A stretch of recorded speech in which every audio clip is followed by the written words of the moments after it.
तर दिल्लीतल्या जंतर मंतरवर आंदोलन करणाऱ्या विद्यार्थ्यांसाठी आता ठाकरे बंधू पूर्ण ताकदीनिशी मैदानात उतरलेत।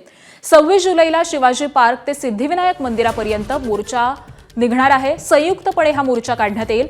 दिल्लीसारखे मुंबईच्या मोर्चामध्ये काही जण घुसवले तर फटकावून काढू असा थेट इशारा राज ठाकरेंनी दिलाय।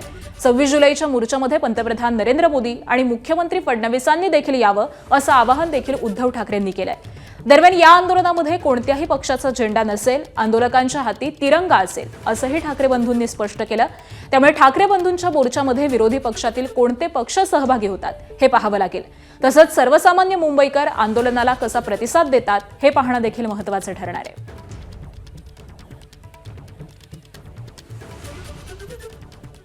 26 तारखेला आम्ही एक शक्ती प्रदर्शन मोर्चा म्हणा, शक्ती प्रदर्शन म्हणा किंवा काही म्हणा, या मुलांना घेऊन करायचं आम्ही ठरवलेलं आहे। हा मोर्चा निघेल शिवाजी पार्क शिवतीर्थावरून हा निघेल आणि हा मोर्चा जाईल सिद्धिविनायकाच्या इकडे। तिथे जाऊन आम्ही देवाला साकडं घालणार आहोत की या सरकारला सुबुद्धी देव आणि याच्यासाठी म्हणून तिकडे आम्ही त्याची सांगता करणार आहोत।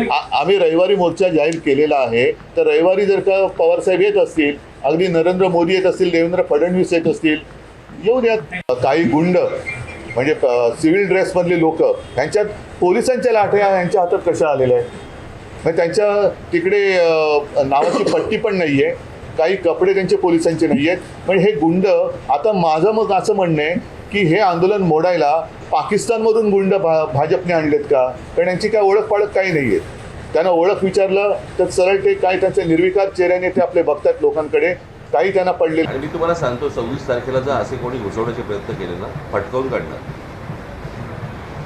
कळलं का? शांततेने मोर्चा असेल, शांततेने ह्या सगळ्या गोष्टी होतील, याच्यामध्ये कुठचीही हुल्लडबाजी नसेल, काहीच गोष्टी नसतील। पण उद्या जर समजा दिल्लीसारखे इथे काही करायचा प्रयत्न केला, घुसवले इथे काही करायचा प्रयत्न केला, आमचे लोक सोडणार नाही। एबीपी माझा, उघडा डोळे बघा नीट।